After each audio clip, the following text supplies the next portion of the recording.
Hey everyone, welcome back to the channel. We're continuing our series on the 12 disciples of Jesus. We've already explored Peter, Andrew, James, John, Philip, Bartholomew, Matthew, Thomas, James son of Alphaeus, and Thaddeus. Today, let's look at Simon the Zealot. He's one of the most mysterious of the 12, but even his title tells us something amazing about Jesus' call. Every list of the 12 in the Gospels and Acts includes Simon the Zealot. Matthew 10:4, Mark 3:18, Luke 6:15, Acts 1:13, Acts. But that's nearly all the Bible tells us about him. We don't get his words, we don't get his actions, we get one label, Zealot. So what did that mean?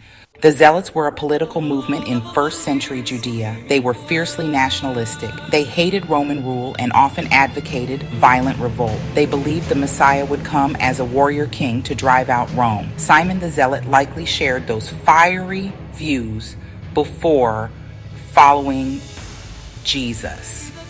He wanted freedom for Israel by any means necessary. Imagine a man ready to fight for his nation, answering Jesus's call to follow.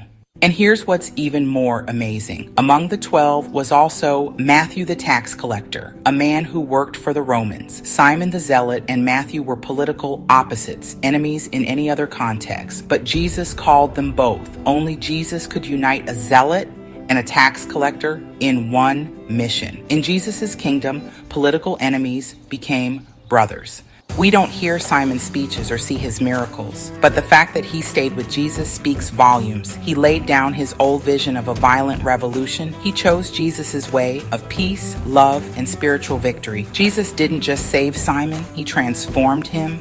Simon's zeal wasn't extinguished, it was redirected from violence to the gospel. The Bible is silent about Simon after Acts 1, but tradition says he became a missionary, preaching as far as Persia, Egypt, or North Africa.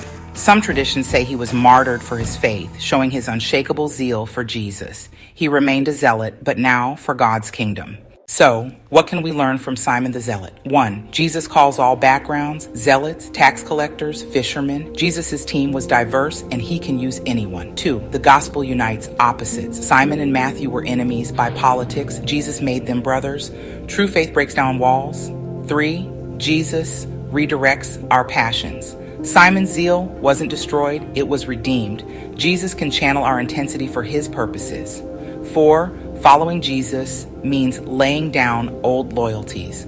Simon had to choose King Jesus over political revolution. We're called to put God's kingdom first. 5. Faithfulness isn't always flashy. We don't get Simon's words, but he showed up, he stayed loyal. Faithfulness matters, even without fame. Simon the Zealot proves that Jesus can transform anyone. He takes our strongest passions, anger, loyalty, even rebellion, and redeems them for his kingdom. No one is too extreme for Jesus' grace. No division is too deep for his reconciliation. If this video encouraged you, please give it a thumbs up, share it with someone who might need it, and subscribe so you don't miss the next disciple in this series.